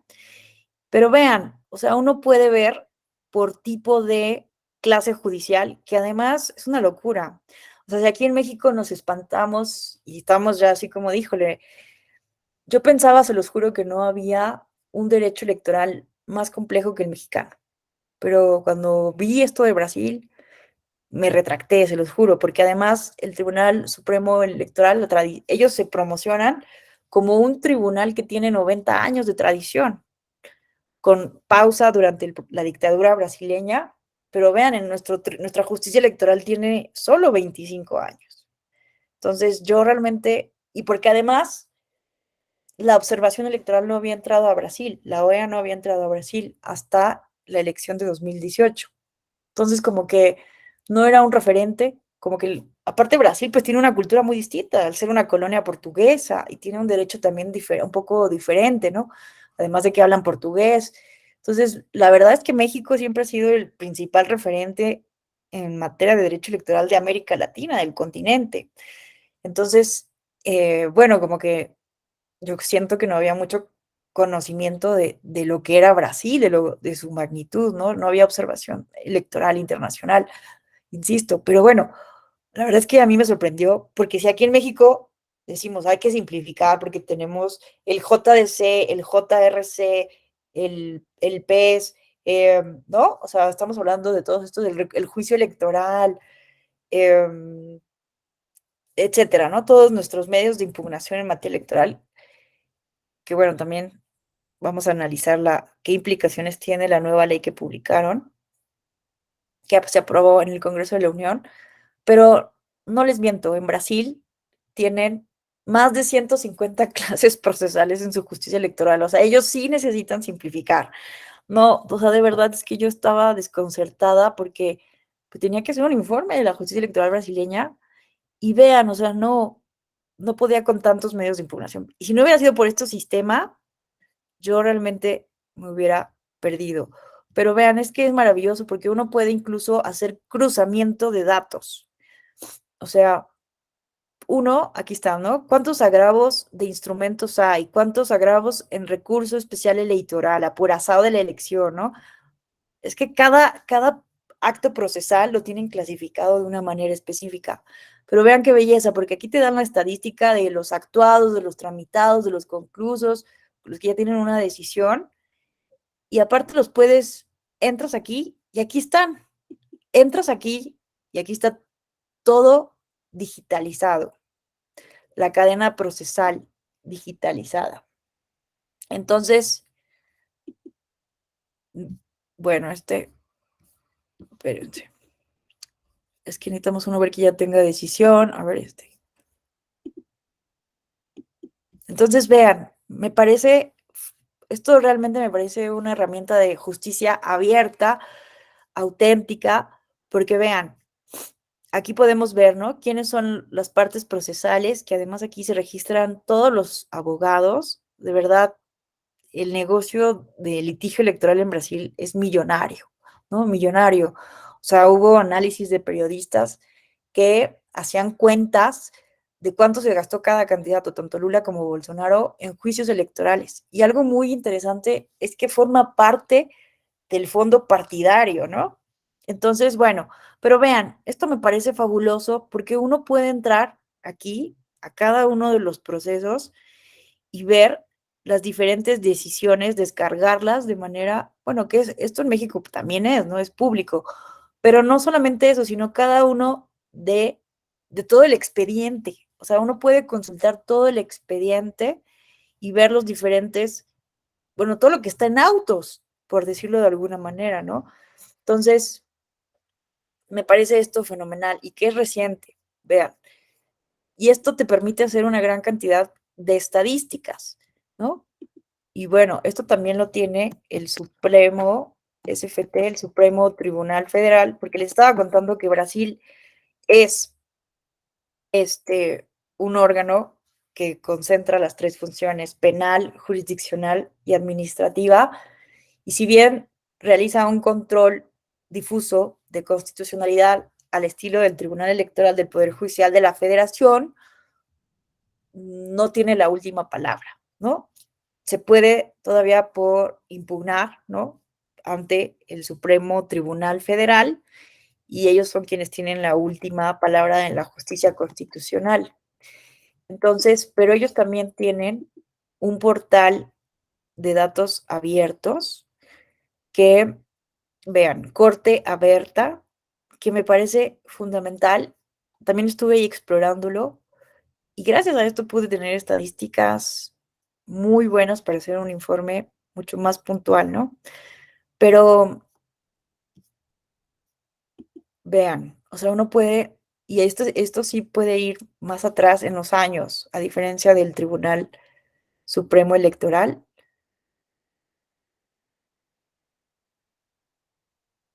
¿no? Entonces, ha tenido premios, ¿no? Ya internacionales por este sistema que te permite hacer una búsqueda muy puntual y estadísticas muy puntuales. O sea, de verdad me parece maravilloso, ¿no? Bueno, esto es un ejemplo de cómo la tecnología, ¿no? Puede, vean, ¿no? O sea, tenemos total de decisiones que van en el año 548 y además te da cuenta de el tiempo que tardan en promedio en resolver. Uno lo puede descargar esto en datos abiertos y lo puedes procesar en programas de estadística, en un simple Excel, ¿no? Y entonces aquí también puedes hacer búsquedas muy puntuales. Si quieres consultar todas las decisiones que ha hecho el Supremo Tribunal sobre Lula, sobre Bolsonaro, ahí le pones y ¡pum! Te aparecen todos así impecable. La verdad es que me parece impresionante. Creo que tendríamos que implementar esto tanto en la Suprema Corte como en el Tribunal Electoral del Poder Judicial de la Federación. O sea, tiene la Suprema Corte un sistema de estadística muy bueno, que es el Alexa. No sé si lo conocen. Tuve en algún momento de la vida oportunidad también de trabajar ahí en la Unidad de Estadística Judicial de la Suprema Corte. Es muy bueno, pero creo que todavía le falta para llegar a este nivel, ¿no? De datos auténticamente abiertos para hacer estadística abierta, ¿no? Estadística muy precisa. En fin, se nos está agotando el tiempo y yo no pude terminar de platicarles todo lo que les quería platicar.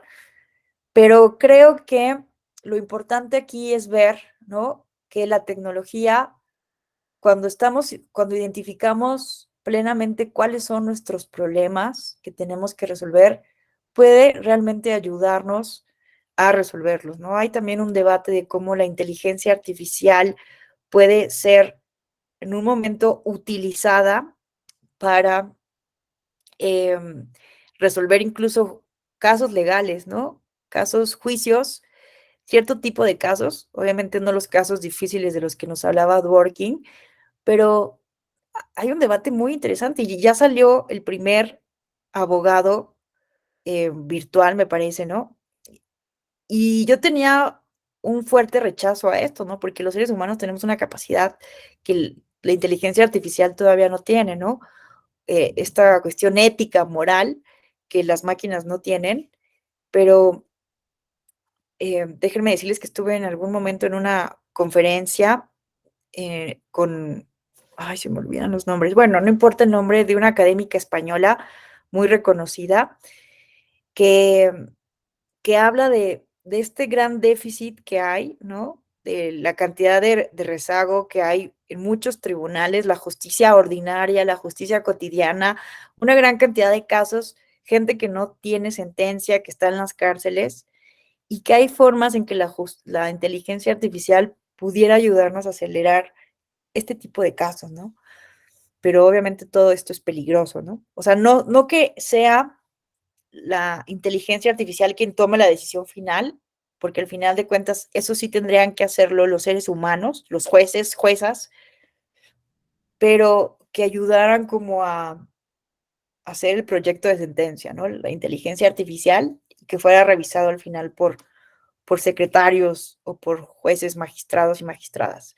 Entonces, hay formas en que la inteligencia artificial, la tecnología nos pudiera ayudar en los grandes problemas que tenemos en administración de justicia, en temas políticos, de toma de decisiones públicas, pero siempre con una, eh, una duda permanente, ¿no? Una crítica constante, una revisión permanente y teniendo siempre la alerta de que la tecnología también puede ser peligrosa. Yo con esto termino mi participación en este módulo, en este diplomado. Les agradezco enormemente su atención, su paciencia. Y no sé si alguien quisiera hacer alguna reflexión final, alguna pregunta o comentario. ¿Qué tal, Ana Sofía? Te escuchamos. Gracias, buen día. Bueno, nada más comentar, yo rescato esto, ¿no? Del uso de la tecnología, que no es ni buena ni mala, pero todo depende del uso, el enfoque con que sea utilizada. Para ello considero muy importante lo que es la alfabetización digital, porque todas las personas, no solamente los ciudadanos, pueden tener la oportunidad de participar en la toma de decisiones en los 3 niveles de gobierno, así como para tener acceso a la justicia abierta. Es todo. Gracias. Gracias, Ana Sofía. Qué bueno que mencionas este concepto, alfabetización digital, ¿no? Creo que no hay un proceso más sostenible a largo plazo para generar ciudadanía crítica ante los grandes peligros de la desinformación, como la alfabetización digital, que implica, ¿no? Que los ciudadanos, las ciudadanas sepamos bien, sepamos, pues, lo básico, ¿no? Para el uso responsable y crítico de la información. Muchísimas gracias, Ana Sofía, gracias por mencionarlo. Tienes toda la razón. ¿Alguien más nos quisiera hacer un comentario, pregunta, cuestionamiento? Bueno, les agradezco enormemente su atención. Les felicito por tomar este diplomado. Es un gusto para la Escuela Judicial Electoral tenerles este 2023 como parte de su estudiantado. Ya saben que yo, su servidora Alejandra Tello, estoy a sus órdenes. Mi correo electrónico se los dejo aquí por si les quedó alguna duda. Mencioné algunos textos. Si alguien quisiera que les compartiera algún texto, con todo gusto. marta.tello @te.gov.mx. Mi primer nombre es Marta, por eso es marta.tello. Y bueno, también En Twitter también a veces las personas me preguntan cosas de sentencias o cosas así, y también ahí con toda confianza me pueden escribir. Les deseo que tengan un excelente día y pues nos vemos en alguna otra actividad académica de esta Escuela Judicial Electoral. Hasta la próxima. Muchas gracias, doctora. Gracias.